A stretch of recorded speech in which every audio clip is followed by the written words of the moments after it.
সন্ধে হলেই মনটা যেন কেমন খাই খাই করে। তো ভাবি সন্ধেবেলা যদি কোনো একটু স্ন্যাক্স পেতাম, কোনো ভাজাভুজি, তাহলে কেমন হতো। তো বলা শর্তে মা একেবারে বানিয়ে ফেললো পটলের চপ। আর আমার মায়ের মাথায় কিন্তু খুব দারুণ দারুণ ইউনিক ইউনিক রেসিপি ঘোরে। তো মা কিন্তু খুব সুন্দর সুন্দর রেসিপি করে, আমি তোমাদের সঙ্গে প্রত্যেকটা ভিডিও মায়ের শেয়ার করি। তো আজকেও সেমভাবে মা বাড়িতে বানিয়েছে পটলের চপ, একদম ইজি। তার জন্য দেখো প্রথমে কিন্তু পটলের গায়ের খোসাগুলো ছাড়িয়ে লম্বা লম্বা করে পটলগুলো কেটে নিতে হবে।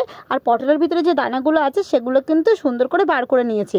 আর তার জন্য এখানে লাগবে কয়েক টুকরো আলু। তো কয়েক টুকরো আলু এখানে সেদ্ধ করে নেওয়া হয়েছে। এরপর পটলের ভিতরে যে দানাগুলো ছিল সেগুলো পেস্ট করে নিয়েছে।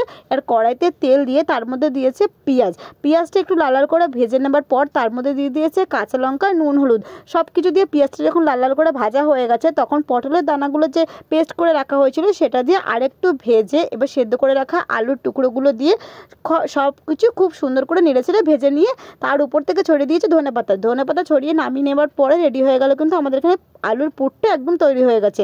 এবার কেটে রাখা পটলের মধ্যে আলুর পুরগুলো কিন্তু খুব সুন্দর করে ভরে নিতে হবে। ঠিক যেভাবে আমি ভরছি প্রত্যেকটা পটলের ভিতরে এইভাবেই কিন্তু আলুর পুরগুলো ভরে নেবে। এরপরে একটি বেসনের ব্যাটার তৈরি করে নিতে হবে।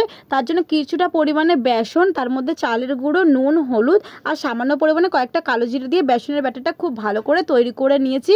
আর এদিকে দেখো প্রত্যেকটা পটলের ভিতরে কিন্তু আমরা আলুর পুরগুলো খুব ভালো করে কিন্তু ভরে নিয়েছি পটলের ভিতরে আলুর পুরগুলো। এরপরে বেসনের ব্যাটারের মধ্যে চুবিয়ে আগের থেকে তো তেলটা দিয়ে রেখেছিলাম, তেলটা কিন্তু খুব ভালো করে গরম হবে।